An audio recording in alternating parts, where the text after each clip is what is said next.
And what you probably want to know from me is what are the real differences from a GT3 Touring to the 911 ST. And so in order to do that, we're driving both, back to back, same road, same day.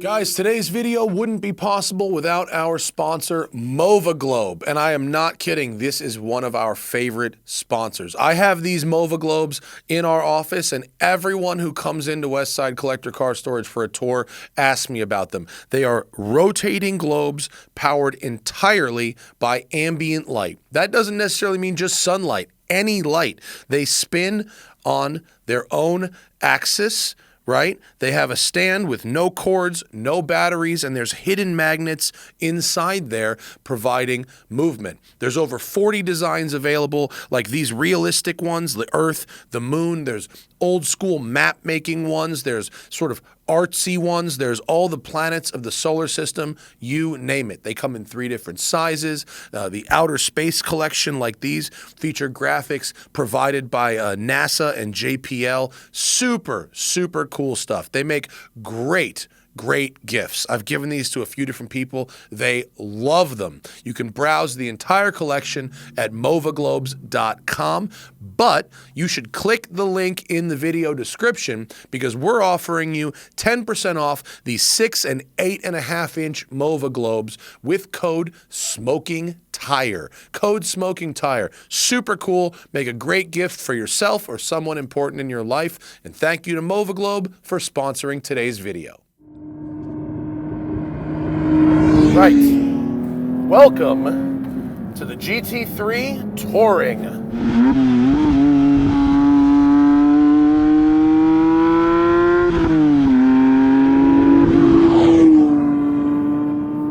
The car everyone wants and no one can get. There are many reasons to love the GT3 Touring. Mainly this one.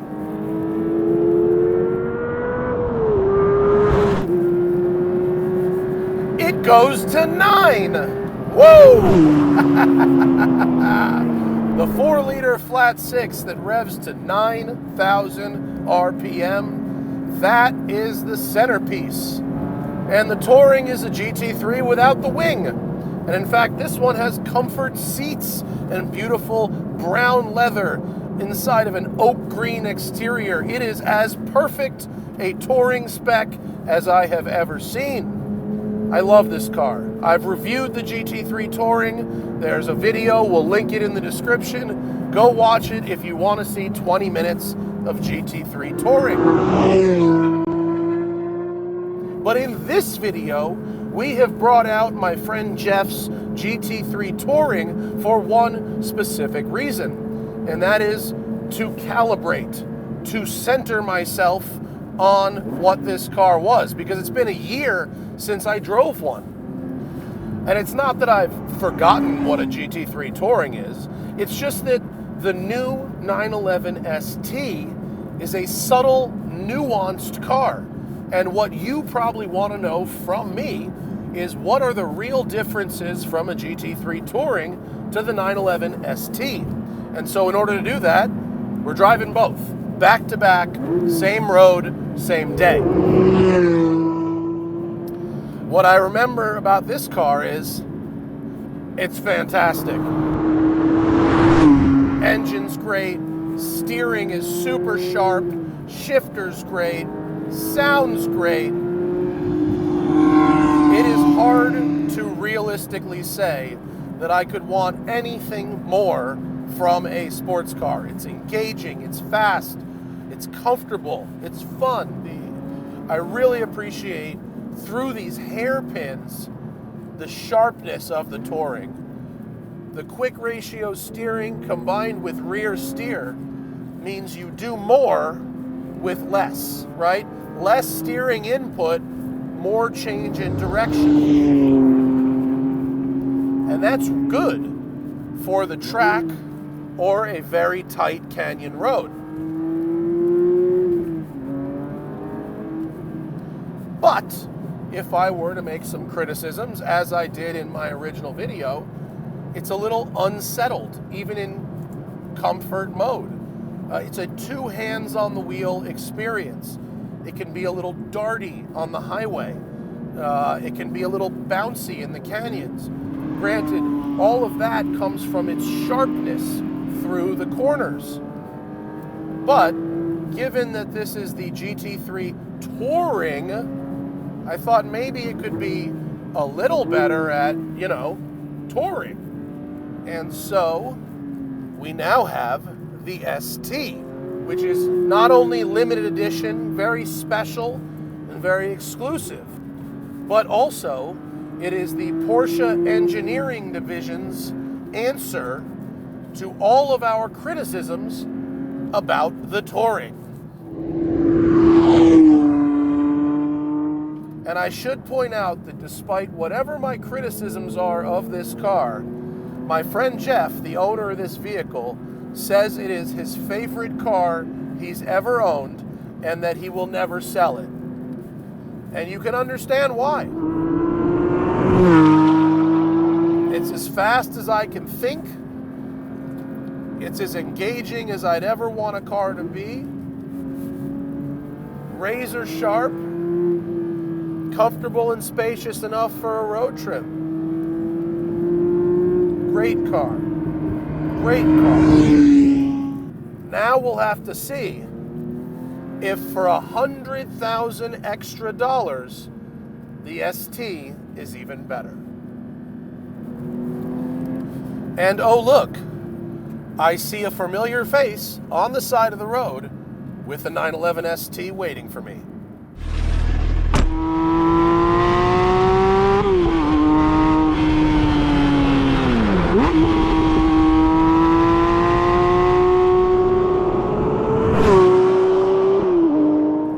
First things first, if you want 15 minutes on the ST, go watch Zach's video from the launch. He did a great job and covered the historical context and all that stuff. I'm here to answer one question. How does it compare to the GT3 Touring when driven back-to-back on my favorite road? The first thing I notice, the suspension is so settled. Settled. That's the word I use. It really soaks up the little bumps in the road. It really gets through the corners in a predictable and communicative way, and I love that. Much more settled than the GT3 Touring, which you feel all the little stuff. But the lack of rear steer and the slower steering rack give this car a more analog feel, and you have to input a little more into each corner. You got to work just a little more to get the car to go through the corner.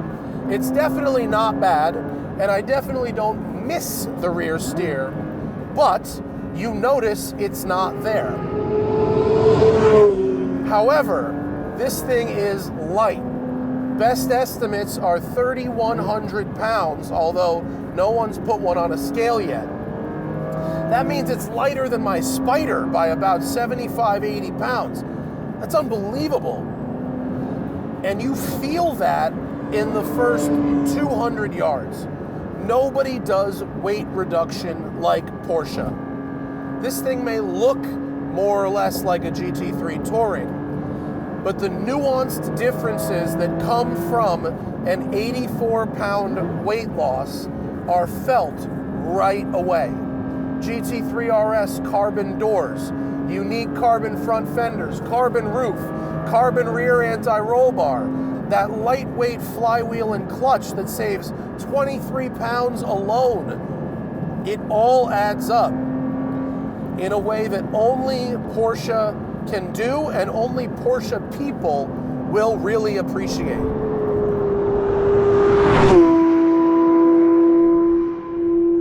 Now, about that light flywheel and clutch, I don't know if you can hear it chattering away back there like a Ducati.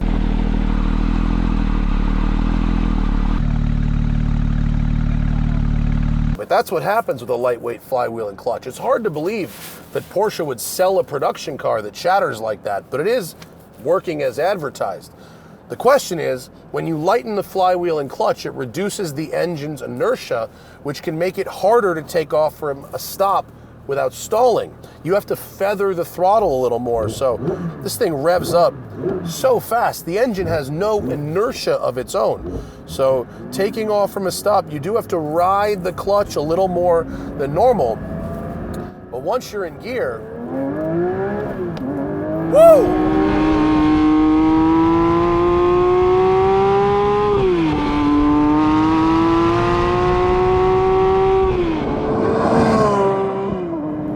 0 to 60 in the low 3-second range, still goes to 9,000, but when you're shifting, you have to either shift faster because of that lack of engine inertia, the RPMs fall faster, or you have to feather the throttle in between shifts, which is a totally unique thing in modern cars. No other car really requires you to do that.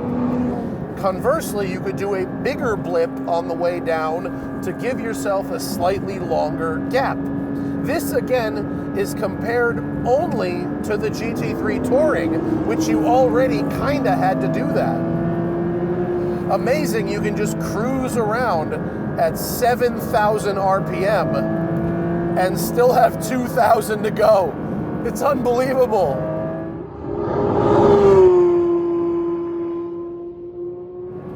Brake feel is great with those PCCBs. Love it. I mean, even if there's little bumps in the corners, it's new and it's old at the same time. So hard to find new old school, and that's what this is. They've taken stuff out and they make it feel old. They remove that techie feeling that rear steer gives you, that sort of magical steering. But by supplementing with a weight reduction, it's still got the agility. Woo!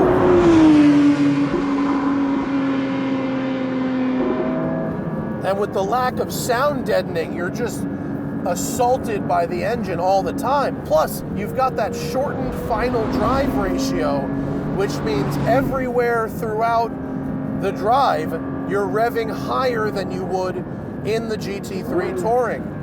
On the highway, 3,500 RPM at 80 miles an hour. So you're humming along. You're going to want to get that extended range fuel tank option because your fuel economy may suffer. But oh, the front grip right there. Fantastic, folks. Let's see 9. There it is. Woo!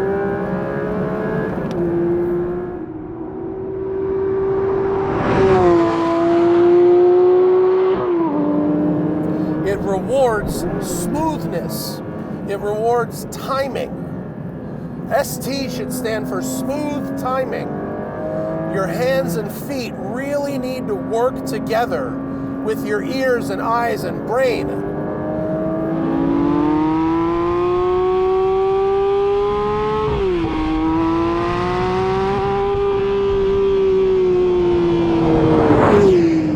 Peak torque way up at 6,300 RPM. So you gotta be on the pedal for a minute before you even get to peak torque. Wow. Long legs doesn't even describe it, man. This thing is 6'6" runway model. Legs. Oh, that's delightful. You know, a couple of months ago when I was in Germany for the Spider RS launch, they let me drive an 80s 911 Club Sport that had a standard powertrain but had about 600 pounds pulled out of it. And I would have thought it had 100 more horsepower than it did. It still felt solid, it still felt tight, but it only had 240 horsepower, and I would have guessed it was 320, 330. Nobody does a nuanced weight reduction program like Porsche. And although they've pretty much maxed out the power of this 4-liter engine, 518 horsepower, by reducing that rotational mass of the flywheel, reducing the unsprung weight with magnesium wheels, reducing the overall weight with carbon fiber, they have made this thing feel even faster and even more engaging than ever before.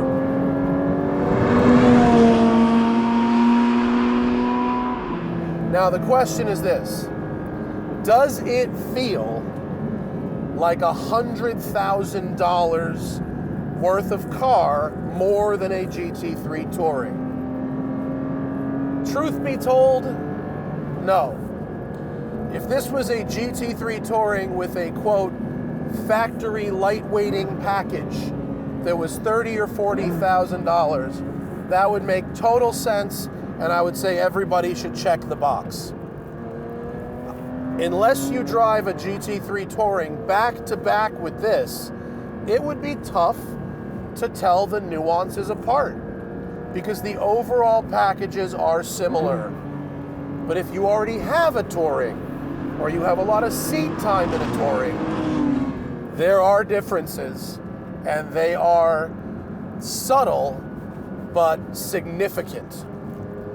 And I love this car. Love it. Love it on the highway, love it in the canyon. I love the chassis tuning. I love the vibes. I'd get used to the clattering of the engine. And it is as special a modern Porsche as I have ever driven.